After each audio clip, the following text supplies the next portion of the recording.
selanjutnya ada suhu. Suhu adalah derajat energi panas yang bersifat dari radiasi sinar, terutama yang bersumber dari matahari.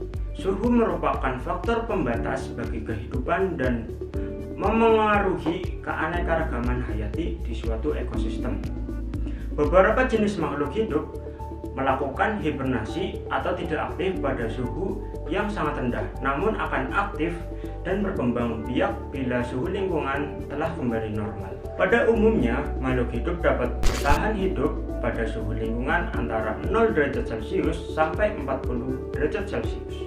Kemudian yang selanjutnya adalah kelembapan. Kelembapan ini di suatu ekosistem dipengaruhi oleh intensitas sinar matahari, angin, dan curah hujan. Kelembapan sangat mempengaruhi pertumbuhan tumbuhan. Daerah dengan tingkat kelembapan yang berbeda akan menghasilkan ekosistem yang berbeda juga. Kemudian yang selanjutnya adalah derajat keasaman atau pH. Keadaan pH tanah mempengaruhi terhadap lingkungan dan tumbuhan.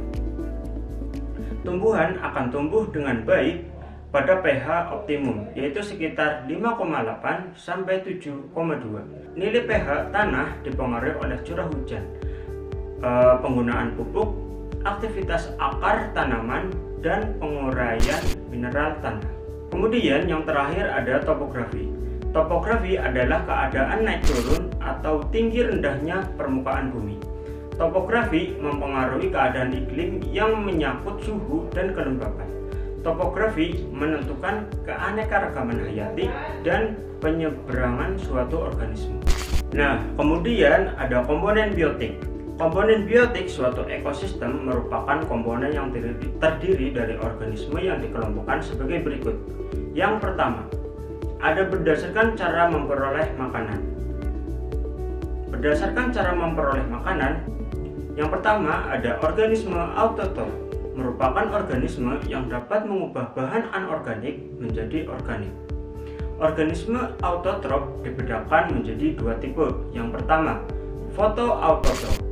Fotoautotrof adalah organisme yang dapat menggunakan sumber energi cahaya untuk mengubah bahan anorganik menjadi bahan organik. Contohnya adalah tumbuhan hijau. Kemudian ada kemoautotrof. Kemoautotrof adalah organisme yang dapat memanfaatkan energi dari reaksi kimia untuk membuat makanannya sendiri dari bahan organik. Contohnya adalah bakteri, nitrit, dan nitrat. Kemudian yang kedua ada organisme heterotrof. Organisme heterotrof adalah organisme yang memperoleh bahan organik dari organisme lain. Contohnya adalah hewan, jamur, bakteri, dan non-autotrof. Kemudian yang golongan yang kedua adalah berdasarkan kedudukan fungsional dalam ekosistem.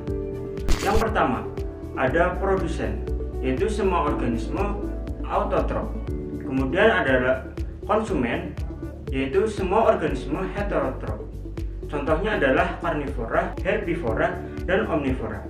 Kemudian yang ketiga ada pengurai dan perombak, yaitu organisme yang mampu menguraikan organisme mati menjadi mineral atau bahan anorganik kembali. Contohnya adalah bakteri dan jamur. Kemudian yang terakhir ada detritivora, yaitu organisme yang memakan bahan organik dan diubah menjadi partikel organik yang lebih kecil. Contohnya adalah cacing tanah dan kumbang kotoran. Nah, demikian pembelajaran pada part 1. Gimana? Seru kan? Belajar menggunakan media berbasis virtual reality ini. Tetap semangat ya, kita lanjut pada part 2. Dadah.